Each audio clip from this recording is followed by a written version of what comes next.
할렐루야. 아멘. 아멘. 오늘도 예배 자리에 나오신 모든 성도님들을 주님의 이름으로 사랑하고 축복합니다.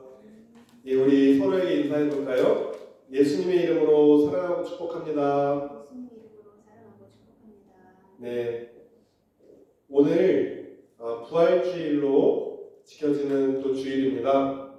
그래서 오늘 부활에 관련된 말씀을 통해서 은혜를 나누도록 하겠습니다.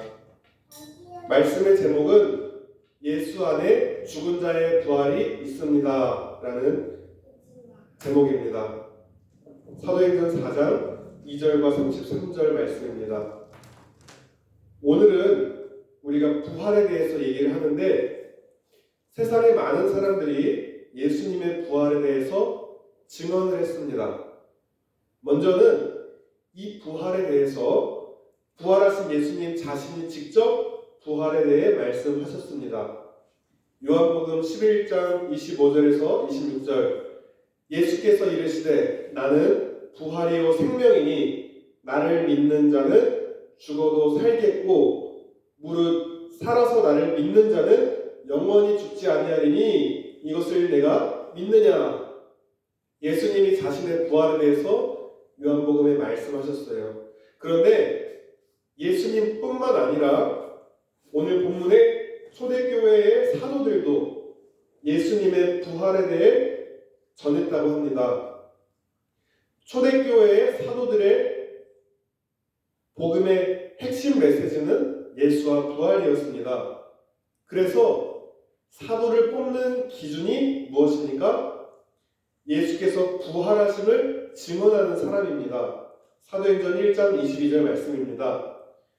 항상 우리와 함께 다니던 사람 중에 하나를 세워 우리와 더불어 예수께서 부활하심을 증언할 사람이 되게 하여야 하리라 하거늘, 가룟 유다가 배신해서 사도의 한 자리 공석이 세워졌을 때에 사도를 세우는 기준이 예수께서 부활하심을 증언할 사람이다.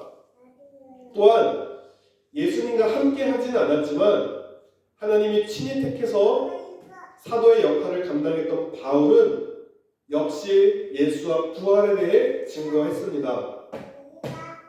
사도행전 17장 3절에 바울은 데살로니가에서 성경을 가지고 강론하면서 그리스도가 해를 받고 죽은 자 가운데서 다시 살아나야 할 것을 증언하고 이르되 내가 너에게 전하는 이 예수가 곧 그리스도다.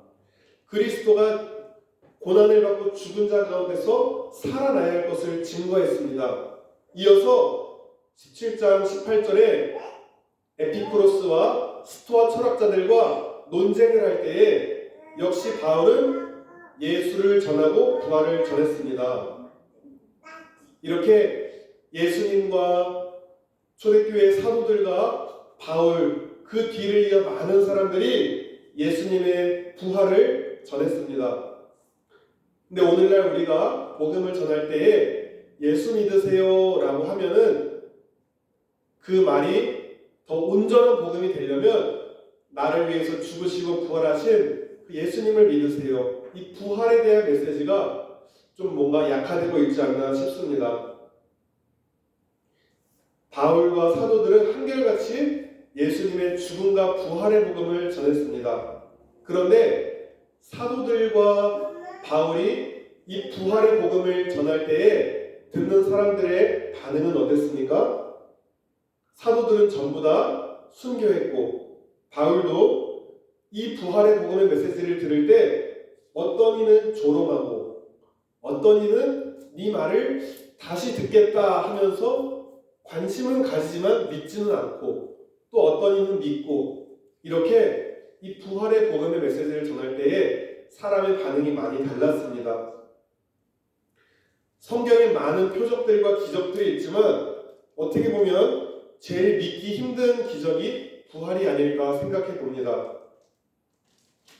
사도 바울같이 대단한 학자와 또 대단한 능력이 있는 사람이 부활의 복음을 전해도 어떤 이는 믿지 않고 어떤 이는 조롱을 한 걸 보면 우리가 알 수 있습니다. 그래서 우리가 복음을 전할 때, 부활을 전할 때 네 말을 못 믿겠다 할 때 너무 상심하지 마시기 바랍니다.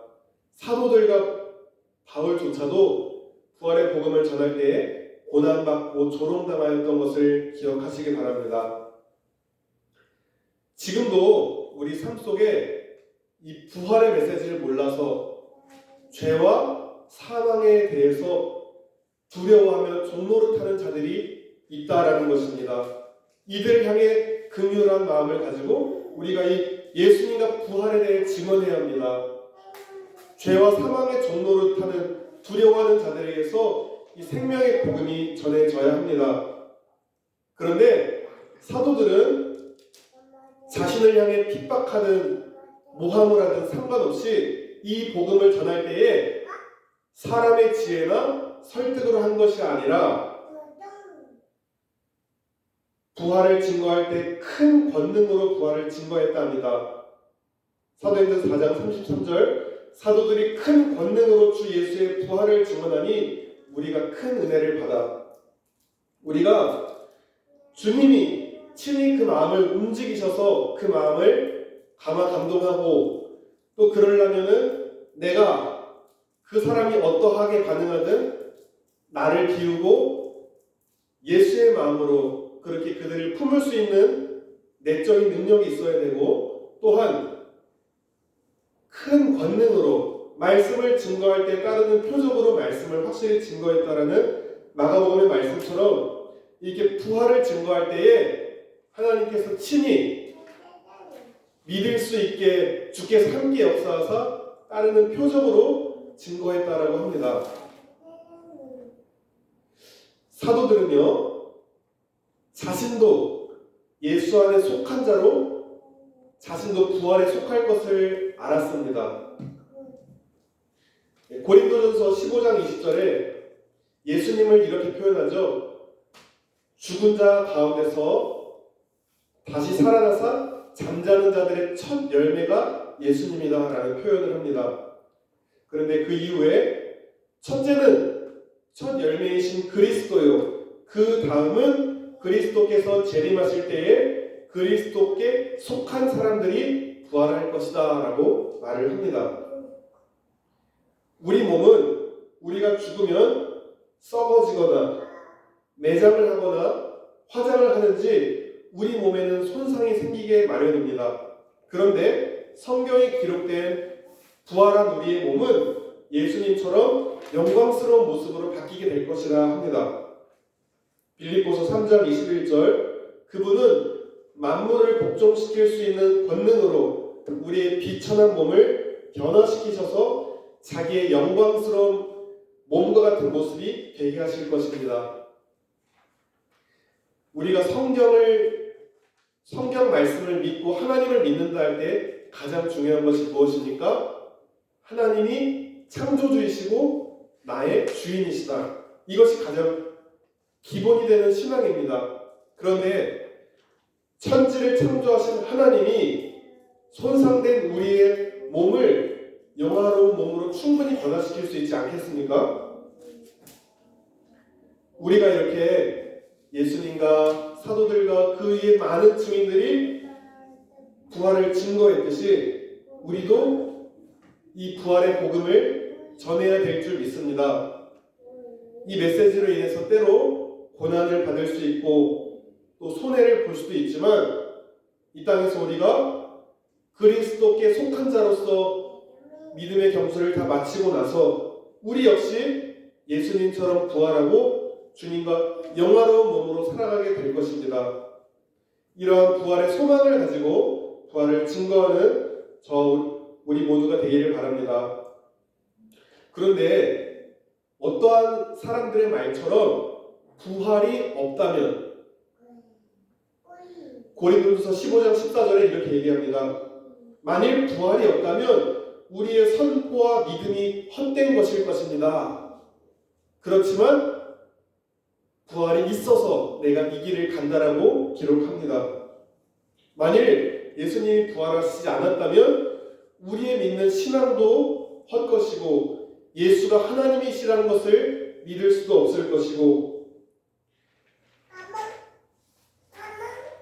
그러나 부활은 분명한 역사적 사실입니다. 예수님이 부활하신 그 사실에는 역사적인 증거가 있는데요.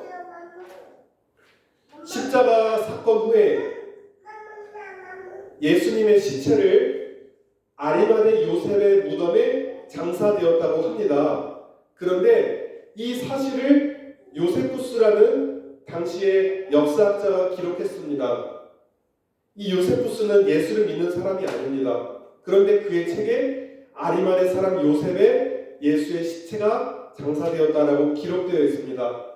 예수는 분명히 죽었고 무덤에 갇혀졌습니다. 그런데 이 시신이 무덤에서 어느 날 사라졌습니다. 이 사실 역시도 당시 로마의 관청의 보고서에 이 기록이 있습니다. 그리고 가장 결정적인 증거는 부활한 예수를 목격한 목격자들이 많이 있다.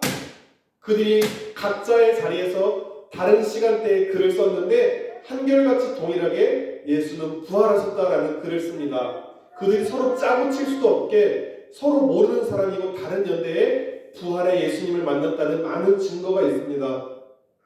그리고 예수님이 죽을 때에 예수님이 말씀하신 대로 너희는 나를 떠날 거야 라고 말씀했던 그 제자들, 죽음이 두려워 도망갔던 비겁했던 제자들이 부활하신 주님을 실제적으로 만나고 이제는 부활의 예수님을 증거하기 위해 목숨 걸고 부활의 주님을 증거하기 시작합니다. 그리고 결국 이 제자들 모두 순교를 합니다. 이건 역시 역사적 사실입니다.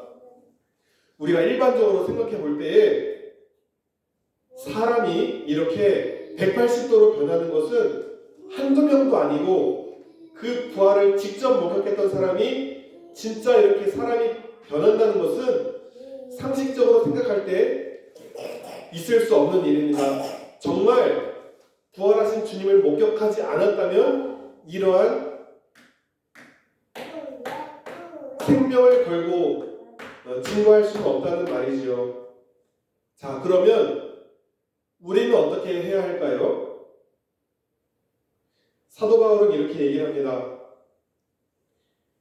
예수님처럼 부활하기 위해서 하나님의 비밀이신 그리스도를 알고 예수님의 부활의 능력을 깨닫고 그분의 고난에 동참하며 그분의 죽으심을 본받는 삶을 살길 원한다라고 바울은 고백합니다. 그리하여 예수 안에 죽은 자의 부활에 내가 속한 사람이 되고 싶다라고 빌립보서 3장 10절로 12절에 고백합니다. 우리가 예수의 부활에 동참하기 위해서는 그분의 고난에 동참하고 그분의 죽으심을 본받는 삶을 살아가야 한다라고 합니다. 우리가 이 놀부심보라 그러나요? 나는 아무것도 하지 않고 영광만 얻고 싶다. 이 마음이 바른 마음이 아니지 않습니까? 부활의 영광에 참여하려면 바울은 그의 고난에 동참하고 그분의 죽으심을 본받는 삶을 살기를 원한다. 이 말은 예수님이 우리에게 명하셨던 자기를 부인하고 자기 십자가를 지고 예수를 따르라는 말씀과 동일한 말씀입니다. 우리가 이렇게 우리의 삶으로 주님의 고난에 동참하고 동시에 부활의 주님으로 영광스럽게 또 이 세상에 살지만 이 세상에 속하지 않는 모습으로 살아가게 될 것입니다.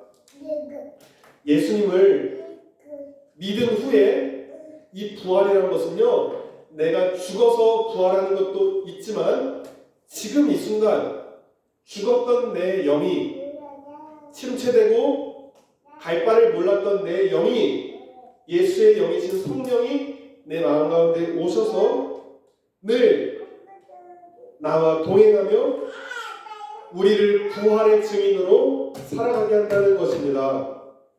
비록 우리가 이렇게 부활의 삶을 살고 우리 입술로 예수님의 부활을 증거할 때에 때때로 고난당하고 어려움이 있을지 모릅니다. 분명한 것은요, 예수를 믿고 그 생명의 복음을 전하는 삶이 우리의 편안한 삶을 보장해 주지는 않을 것입니다. 그러나 분명한 것은 이 부활의 복음의 메시지를 우리가 가지고 있다면 우리의 영이 살아날 것입니다. 그리고 그 살아난 영으로 많은 이들을 주께로 돌아오게 할 줄 믿습니다. 우리가 이렇게 부활의 복음의 메시지를 가지고 묵상하면서 주님, 내가 주와 함께 십자가에 못 박히고 나는 십자가에 못 박히고 이제는 예수의 영 성령으로 부활의 삶을 살기를 원합니다. 그리하여 이 땅에서부터 지금 이 순간부터 내 심령 속에 예수를 모시고 부활의 삶을 누리며 살다가 영원한 하나님 나라에서 이 썩어질 몸이 영화로운 몸으로 거듭나서 주님과 함께 거하는 그날을 소망하면서 우리가 지금 이 순간 주님의 고난에 동참하고 예수 안에 죽은 자가 되어 지금 현재 나의 자아와 정욕과 내 안에 모든 썩어질 것들이 예수 안에 죽은 자가 되고 또 예수 안에 속한 자로서 우리의 인생이 끝날 때에 우리는 부활의 또 다른 열매가 되어 주님과 영원히 함께 거하게 될 줄로 믿습니다. 이렇게 우리 주님과 함께 부활의 기쁨을 맛보며 그날을 바라보면서 끝까지 믿음의 경주를 다 마치는 모든 성도님들 다 되시기를 예수님의 이름으로 축복하며 기도합니다. 아멘. 기도하시겠습니다. 하나님 아버지 감사합니다. 복음서와 사도행전과 또 수많은 성경을 기록했던 바울 또 그 이후의 제자들이 하나님 이 부활의 복음의 메시지를 전했습니다. 하나님 우리가 주의 고난을 직접 우리 몸에 동참하고 그분의 죽으심을 따라서 하나님 날마다 나는 죽고 예수의 영 성령으로 내 안에 심령 천국이 이루어지길 원합니다. 부활의 능력으로 나의 심령이 주께서 다스리시는 천국이 되고 이 땅에서의 삶을 마치고 영화로운 몸으로 주님과 함께 거할 그 부활의 날을 바라봅니다. 우리가 그렇게 믿음으로 살아갈 수 있도록 성령님 우리와 동행하시고 하나님 이 부활의 복음을 전할 때에 주님 따르는 표적과 기사로서 부활의 복음이 확실히 증거되게 하여 주시옵소서. 감사드리며 예수님의 이름으로 기도드렸습니다. 아멘.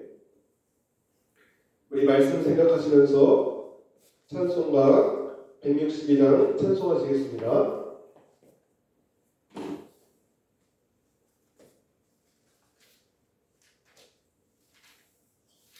꺼주세요.